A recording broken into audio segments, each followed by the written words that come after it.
نحمدہ و نصلی علی رسولہ الکریم بسم اللہ الرحمن الرحیم الحمدللہ خالق السماوات والارضین والصلاۃ والسلام علی سیدنا محمد وعلی آلہ واصحابہ واہل بیتہ اجمعین۔ معزز خواتین و حضرات، میں نے اپنی ماں قبل کی ویڈیو میں برسبیل تذکرہ عرض کیا تھا کہ میں اپنے چینل پر آپ صلی اللہ علیہ وآلہ وسلم کے اسوہ حسنہ کا بغیر تقلید سیرت پاک بذریعہ تمثیل حوالہ دیتا رہتا ہوں۔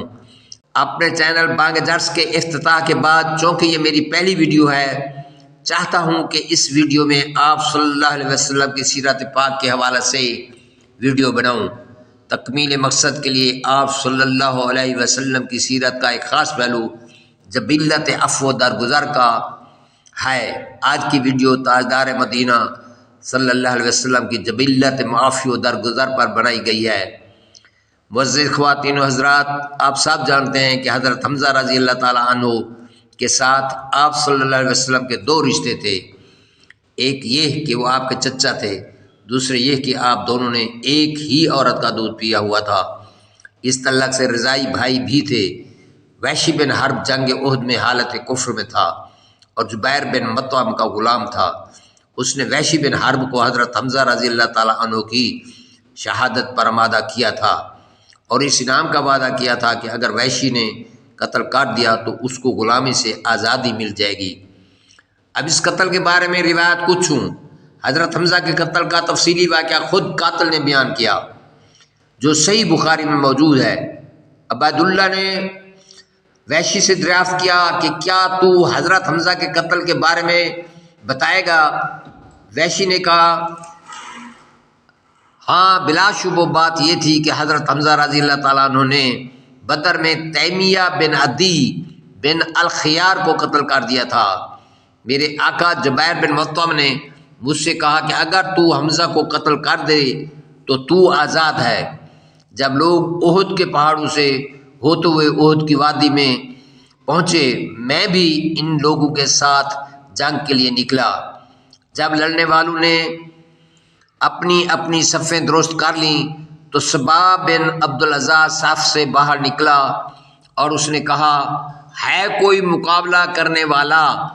وحشی کا بیان ہے، مد مقابل سے حضرت حمزہ بن عبد المطلب نکلے اور بولے اے انمار کے بیٹے جو عورتوں کے خطرہ کیا کرتی تھی، کیا تو اللہ اور اس کے رسول کے ساتھ جنگ کرتا ہے؟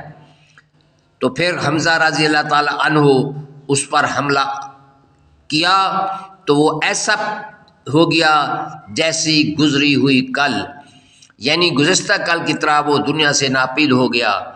وحشی نے کہا میں ایک چٹان کے نیچے حضرت حمزہ کی گھات میں چھپا ہوا تھا۔ جب وہ میرے قریب سے گزرے تو میں نے اپنا حربہ ان پر پھینکا، وہ حربہ ان کی ناف میں لگ کر پشت سے باہر نکل گیا۔ پس میری ان کے ساتھ یہ آخری ملاقات تھی۔ جب لوگ میدان سے واپس آئے تو میں بھی ان کے ساتھ واپس چلا آیا اور مکہ میں ٹھہر گیا، یعنی آزادی کے بعد، یہاں تک کہ مکہ میں اسلام پھیل گیا تو میں طائف کی طرف نکل گیا۔ جب طائف والوں نے رسول اللہ صلی اللہ علیہ وسلم کی طرف قاصد روانہ کیے تو مجھ سے کہا گیا تھا کہ نبی کریم صلی اللہ علیہ وسلم قاصدوں سے تعرض نہیں فرماتے۔ میں بھی ان کے ساتھ مل کر نبی کریم صلی اللہ علیہ وسلم کی خدمت میں حاضر ہوا۔ وحشی جب دربار نبوت میں حاضر ہوا اور قبول اسلام کا ارادہ ظاہر کر کے امید جواب میں خاموش کھڑا رہا، چچا کا قاتل اور چچا بھی وہ جنہوں نے بچپن میں ایک ہی عورت کا دودھ پیا، ایک ہی ساتھ رہے اور محبت کے ساتھ زندگی بسر کی، آپ نے دعویٰ نبوت کیا تو آپ کے حامی و ناصر رہے اور قبول اسلام کے بعد اعلیٰ کلمۃ اللہ میں پیش رہے۔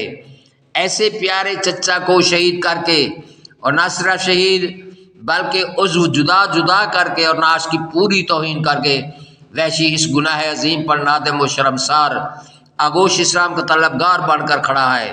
تقاضۂ بشریت کب اجازت دیتا ہے کہ اس پر رحم کرنا تو کجا سامنے آنے کی بھی اجازت دی جاتی، مگر صفت رحمت للعالمین کو غلبہ حاصل ہوا۔ پیکر رحم و کرم کو ایسے موقع پر بھی گوارا نہ ہوا کہ وحشی جیسے ظالم قاتل کی درخواست قبول اسلام کو مسترد کر دیا جائے، اور خلق عظیم نے اس کے اسلام کو قبول کرنا قبول فرما لیا، اور اس کی تمام خطا کاریاں معاف کر دی گئیں۔ دنیا ایسے عفو درگزر کی مثال پیش کر سکتی ہے؟ ہرگز نہیں۔ معزز خواتین و حضرات، میں آج کی ویڈیو یہیں پر ختم کرتا ہوں۔ اللہ نے چاہا تو اپنی نئی ویڈیو کے ساتھ جلد حاضر خدمت ہوں گا۔ تب تک مجھے دیجیے اجازت، اپنا رکھیے گا خیال۔ امید کرتا ہوں میری آج کی ویڈیو آپ کو پسند آئی ہوگی، اس لیے سبسکرائب کرنے میں تعاون کیجیے۔ اگر سبسکرائب کر چکے ہیں تو اسے لائک اور شیئر کرنے میں ہرگز تکلف نہ کیجیے۔ اللہ ہم سب کا حامی و ناصر ہو۔ آپ کی نیک تمنا اور دعاؤں کا خاصگار ماہر فیض محمد، والسلام، وآخر دعوانا ان الحمد للہ رب العالمین۔